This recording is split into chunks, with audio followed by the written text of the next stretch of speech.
in class and in our first video. So this is the second video, and now let's deal with abstract art, pop art, earth art, and photorealism.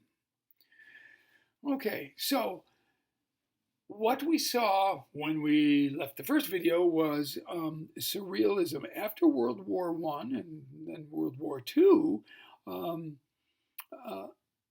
there seemed to be an interest not only in the illogical, but to try to bring it back to some kind of sense, and that sense tended to be in the visual arts, then naturalism, but in a very unnaturalistic way, like surrealism that dealt with dream imagery or ideas that might pop into your head and try to illustrate those, though it's not really clear where they came from or why they were there. We saw the works by Delvaux and Dali, and they tended to be kind of psychosexual things going on. Then we're going to start now looking at abstract expressionism, a term that was invented by a British art critic to kind of talk about American art and all. So as World War I and World War II influenced so much of Western art, abstract expressionism really was influenced by, among other things, not only those and the Korean War, but the so-called Cold War between the United States and the then Soviet Union, eventually China as well, but Soviet Union, the notion of the atomic bomb and self-destruction and all. So the first artist, really building upon surrealism that we're going to see, was a cowboy. Was a cowboy from Wyoming, and he went out to New York City and he enrolled in the Art Students League. His name is Jackson Pollock, and perhaps this is his most famous work. This one. There we go. So it's plain canvas. It hasn't been gessoed or prepared, and the artist then took cans of paint, right, while the painting was on the floor, and did kind of almost like a little dance around it, dripping colors and lines all around. You look for the title. Maybe the title will help you understand it. It's called Number One. Swell. But a number of artists were saying, look, why should we paint in a Renaissance style? We're all going to blow ourselves up, you know. In New York, Long Island, people are building air raid shelters and bomb shelters in the backyards, thinking, well, you know, I'll put a few cans of green beans down there and I'll be able to survive this. It may sound strange to you. You actually never went through this, since I'm the old guy in the class, but I do remember in 6th grade going, and we had fire drills and then we had nuclear drills. Hiding under a desk and closing our eyes, because that would, of course, protect you. So you have these artists saying, why should we paint as if we're going to be around for 1 billion years?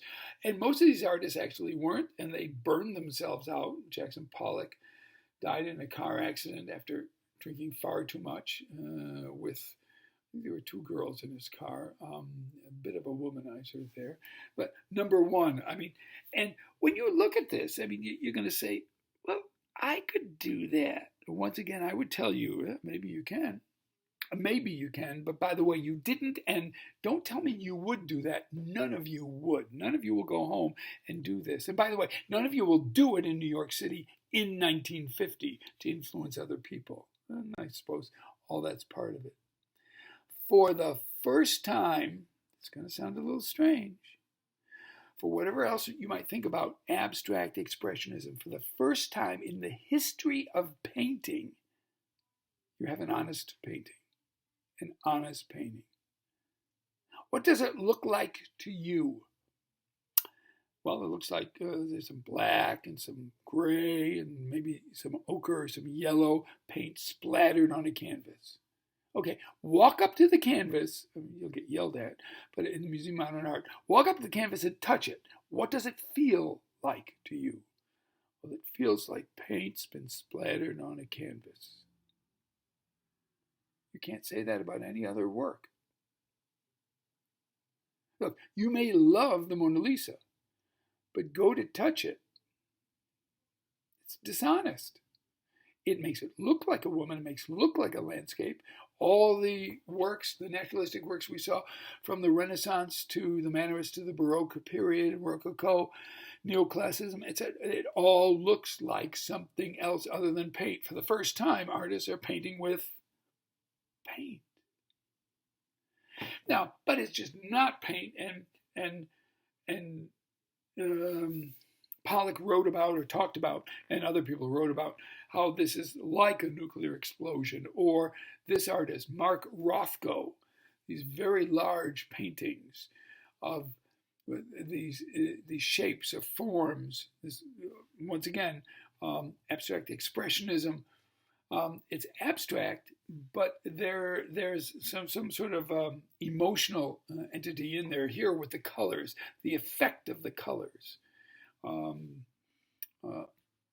Here's another one, a painting in orange and yellow, like these are dirty clouds after a nuclear explosion and all.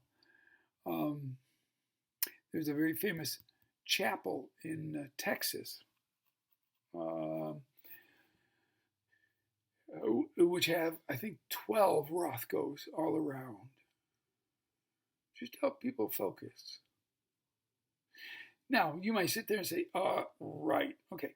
I don't understand it. To me, it looks like somebody smushed some yellow and somebody smushed some red on orange. Big, hairy deal. I don't get it. And of course, during that time, during the 50s and the early 60s, people would say, right. Well, actually, you need to read the manifesto, and then you get plugged into the philosophy. So, okay, I understand it now. It's this sense of inevitable depression and doom, and these intense feelings. Except you had a large part of the American audience or the art buying audience that wouldn't want to do that. They'd say, right, well, this would look good above my yellow couch. You know, if you ever said that to Rothko, he'd have a cow. So it was very clear that where abstract expressionism came with the manifestos and came with some of these ideas about what a terrible time, very nihilistic time that we're living in, there were other artists equally nihilistic, if you will, but that and for some of the same reasons, came to it saying, yeah, but I want images back in. We've lost images. And one of these was an artist who had served in Korea from the South. His name is Jasper Johns, went to New York City. And I'm showing you this painting from 1955. The flag. It's just called Flag. He did a number of them. So I ask you, what's this a picture of? Well, it's a picture of the U.S. flag. Okay, fine, from 55. Good. Okay. Yeah, but it isn't. I mean, look at it. You can even see in this illustration the texture from abstract expressionism. You know, and, well, you just have color, basically reds and whites and kind of ochres and yellows. But it also stands for something. Wait a minute, critics would say. If this is art, then if I go down to Ace Hardware and buy a U.S. flag, of course, back then they were made in the United States. Now I think they're all made in China. But if I would go down and buy a U.S. flag from Ace Hardware, would that be art too? Does that sound familiar to you? It should, because that was the whole issue of Dada. Here is a recognizable image that essentially Jasper Johns didn't invent. He used it in a different way. And we still see our homage to Mr. Duchamp, Marcel Duchamp, in a work like this. Well, other artists, and this was called pop art. Pop art was, a number of people called it popular art, but that never caught on. So the term that we use now is pop art, because the subject matter is understandable. The meaning and the content is not. Probably the most famous pop artist is Andy Warhol. Here in his Golden Maryland, this is also the Museum of Modern Art. It's about 8 feet high. This goldish background with a silk screen. That's a reproducible, like the way they make T-shirts and stuff, of a picture that was in a newspaper, and it was simply colored, not even accurately, a silkscreen of Marilyn Monroe. Now, what are we supposed to make out of this? Okay, I get the subject matter. So now the subject is there, but you still have this push-pull of color going on and this abstraction of color with this funky yellow hair and that weird blue or turquoise above her eyes and those red lethal lips and the kind of pink fleshy thing. She was an icon who you might remember died, they say, suicided in '92. She was a sex icon. She was as I remember, the first nude Playboy model and all. So what are we looking at here? Is pop art an endorsement of the image? Or is it a rejection of the image? Or is it a reflection of the fact that we consume this image, like we consumed the sex of Marilyn Monroe and then she died? So it's not as easy as you might initially see. The art gallery dealers, by the way, loved it because now they didn't have to explain a lot of philosophy. So if you like this is just a detail of the Golden Marilyn, then you could have this Marilyn, or you could have any of those Marilyn. These are all silk screens. And Warhol is doing all of these, and all of a sudden, the image starts to disappear when you see 9 of them at once. This is one work, by the way, not 9 separate ones. One work which has all of them. He is known, you probably remember this, for the soup can label that he did not design, but he used, and he had it reproduced, and he made a silk screen, and you could get him all sorts of sizes. This was one of the original ones. This one's in the San Francisco Fine Arts Museum down in San Francisco.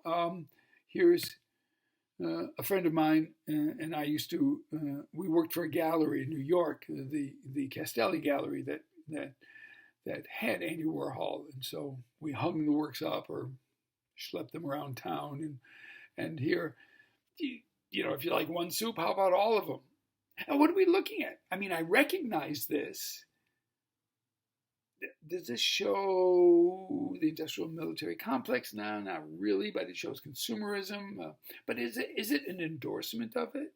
Am I now supposed to look at this Campbell's can and go to my cupboard and pull out a Campbell's can and say, this is art too? Remember the Dada? We've never gotten away from Dada. Pop art never did. Another artist in New York City, an example of pop art, was James Rosenquist. And here's Rosenquist's very large images.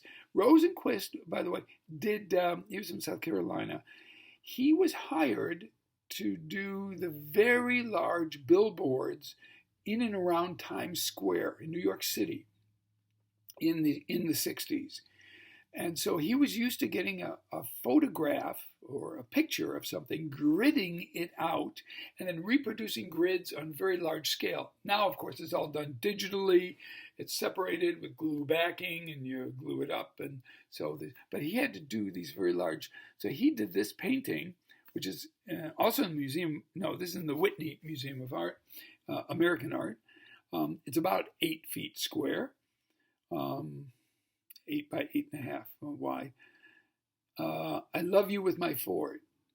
And so this seems to kind of indicate almost more of a consumerish environment where these huge, you're looking at it very small on a phone or on a computer, but I mean, you saw the image. I mean, those are the equivalent of SpaghettiOs or some sort of spaghetti in a can that was very popular in the 60s. And then some sort of almost a cartoon image of somebody laying down, and you see their lips, and then the Ford, I assume that's a Ford, up above, the front of the Ford. 3 things that we endorse or eat or consume or somehow part of our lives. Very much like Dada in terms of taking something else, but then really manipulating it as well. Here's another one by Rosenquist. Actually, this usually hangs in the Museum of Modern Art right next to the Marilyn Monroe by Jasper Johns. They were good friends. Also of Marilyn, also in 1962. You see here how there's an eye on the bottom right and it's kind of upside down, and the face, the smiling, ubiquitous face on the top. Don't forget this guy was a sign painter, and so he could paint these large. And then on the left-hand side, you see the lips and partly the nose, and you can't really identify too much of what's happening on the top left or that middle section. And then you see the word Marilyn, not totally across, but then in as if airbrushed in white. I think you can see it. I'll get a close up here. It says Coca-Cola. The idea of a consumer society. People are consumed as well as Coca-Cola is, and etc. Well, this is an endorsement of the image. The image has now come back. It hasn't come back actually as an explicit sexual dreamlike image like in Surrealism, but the image is back here after abstract expressionism, but we still have a lot of push-pull of color, etc. But artists sort of breaking out, and now we develop in the 70s this new style of art which gallery dealers were just very nervous about, because it was a style known as earth art. I mean, how do you put earth art in a gallery in Manhattan, down in the Soho area?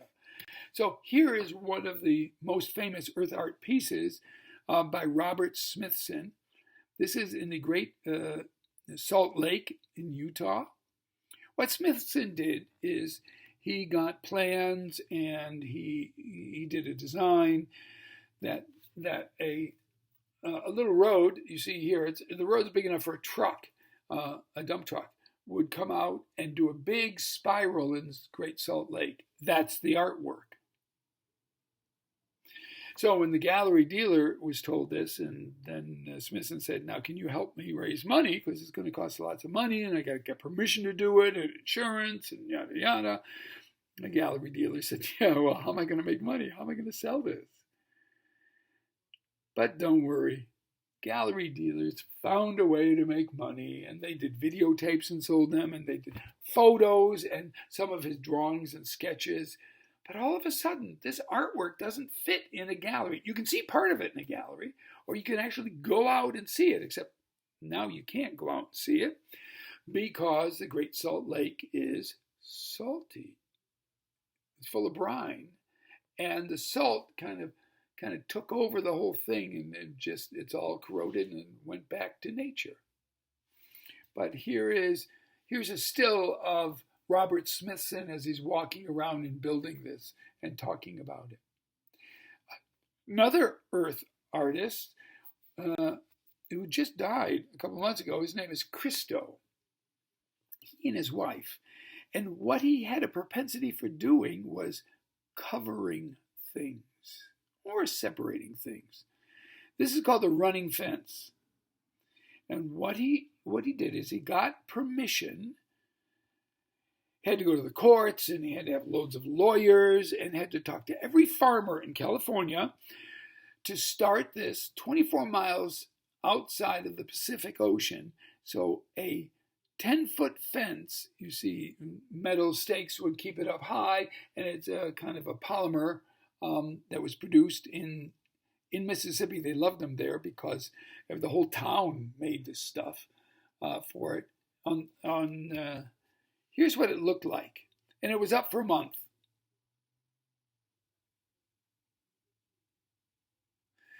But Christo doesn't stop there. Christo really was known for covering things. Here, he covered the Reichstag. Now, the Reichstag, we're in Germany now, we're in Berlin. The Reichstag is their Congress. And he wanted to cover the entire building and got permission to do it. And this was the opening day. Of course, you involve thousands of volunteers to do this, and it costs tons of money to get permissions and insurances and everything like this. So all of a sudden, as opposed to one painting affecting one person in a museum, you've got thousands of people that are being affected all the time. People who never thought about art, lawyers who just, well, I've got to somehow convince them to do. And I just love this picture. I wasn't there for this in Berlin, but I would tell you the Germans are not really known for having a great sense of humor. So they must have had a great sense of humor. Here's a view of it from at night from a helicopter. All the people around it up for a certain amount of time.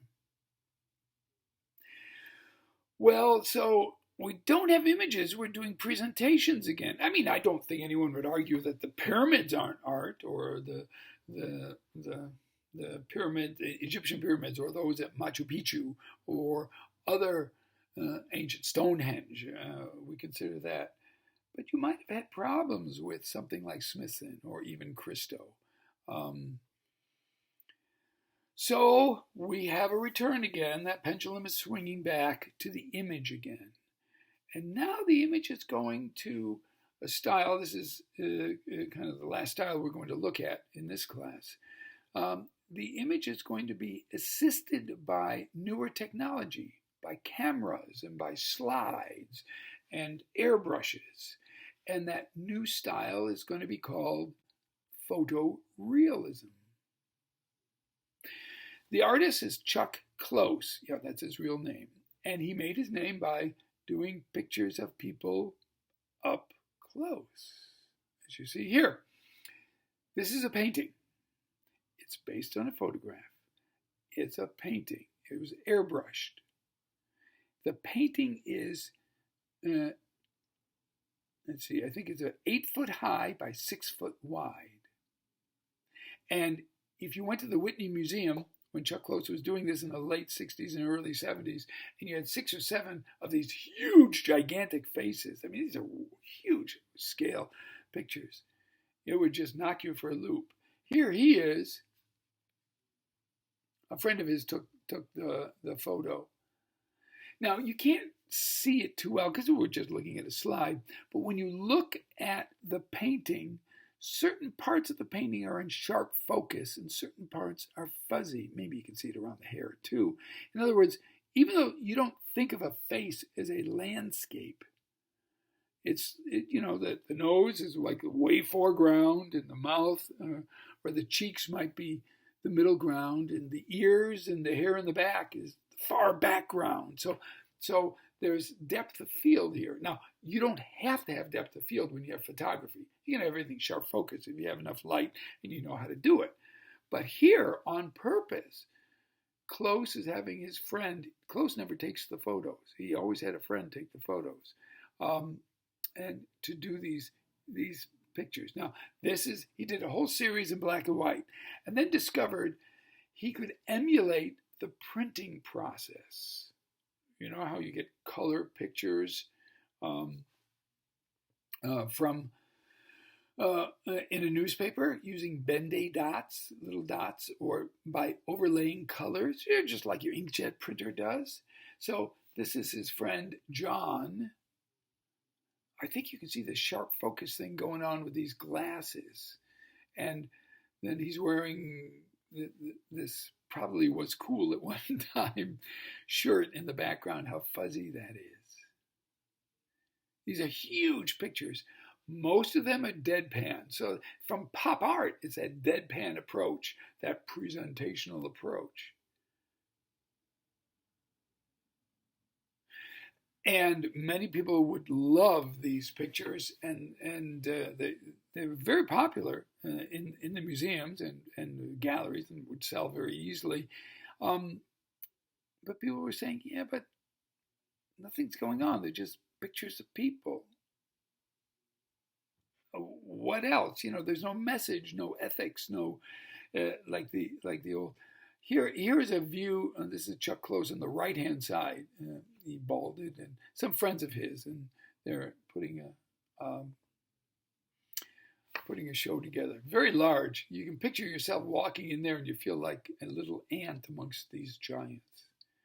Photorealism.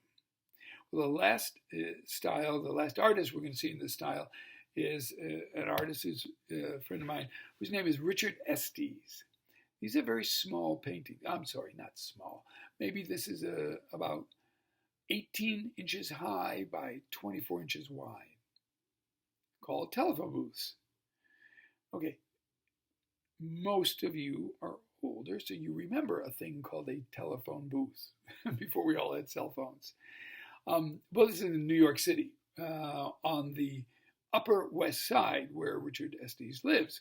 Or maybe this picture was in Chelsea, come to think of it. And it's based on a photo, but it's painted.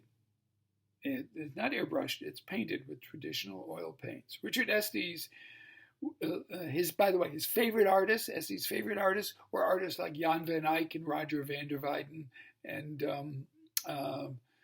Robert Campin. In fact, he and I would argue. I remember one night we argued for hours about the meaning of Campin's work.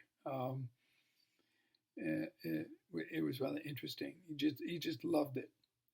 It takes him forever to do these pictures. It's based on a photograph, but it is not all photographic information. Now, on immediately looking at this, you see it as being, well, I'm looking at an image which has 4 of these metal phone booths. First of all, if you ever remember them, they were never clean like this. And especially in New York City. I don't know if you've ever been to New York. And we see the backs or sides of people, and we see the reflections. And that's where it gets interesting. Because as realistic as certain parts are, like you can see in the background, a kind of a tannish purplish building. It says R.H. Macy's. It's one of the Macy's buildings there in the background. But we can, while we clearly can see the phone booths are in front of that, there's this yellow streak going across. And on the very left, you see yellow taxi. But as we move to the right, are we seeing yellow through the glass, both the glass of the phone booth in the front and the back? Or are we seeing the yellow in back of us where we're looking? Kind of like, if you remember the Velázquez painting, Las Meninas. And what about the orange kind of in the middle? You see a drugstore's sign there and a walk sign, and then orange on the phone booth itself. Is this orange through the phone booth, or is it in back of reflecting back? So you're not really quite sure of where you are in his pictures. From it being photorealistic, it's precisely confusing. Here's another work called People's Flowers. This is actually the entire work. It does cut it off on that F. So one thing with Estes is that they're very, very rarely do you see people in his works. And so it's a New York City with nobody in it, which doesn't happen really too often. So here you have a flower shop on the corner, not too far from where he lives. And all the buildings and the neon sign. And you see where it says People's, the marquee, and this abstract reflection of, in some cases, this red car. But there's also, so that red car is kind of in front of us or down below, but in back is this red of the brick. And you see the blue that's in the front where it says People's Flowers, or the blue of the reflection above and beyond us in the window or like to the left, the blue of the van there. Oh, by the way, you see the blue of the van there, the van right behind it. People figured out almost immediately that Richard Estes signed his work. I don't know if you can see it, but it's signed right down on the red van. Not the first red van. There's a red van, a blue, and another red van. I don't know if you can see the mouse as I'm moving the mouse, but it says Richard Estes right there. So almost from the start, people started looking at Richard Estes' work as a kind of a Where's Waldo and enjoying it because it had a kind of a sense of humor. It had objects in it, but these were not all consumable objects. It wasn't the psychosensuality of surrealism or the illogic of Dada, and it wasn't cutting up the way Cubism cut things up, and it certainly was not non-objective because you see the objects right here. An endorsement of the objects of space, foreground, middle grounds, and backgrounds, though clarity is being purposefully obfuscated, confusing in it. And art obviously has not stopped in the 70s and 80s and the year 2000. But I think for this class, this is where we will end it right here in photorealism. So thank you all for taking the class. Thank you for listening to this, if you listen to this. And make sure you get your style essay in on or before the 27th at noon. That's Tuesday at noon, September 27th, as well as the research essay, which takes one image and sees how 3 different writers deal with that image. Thank you all very much. Good luck. I hope you all get really good grades, and I hope you continue in the LIFE program. If you ever want to go to Europe, make sure you give me a buzz. You can see where we're going and how we're going. Thank you all very much, and have a good day. Bye-bye.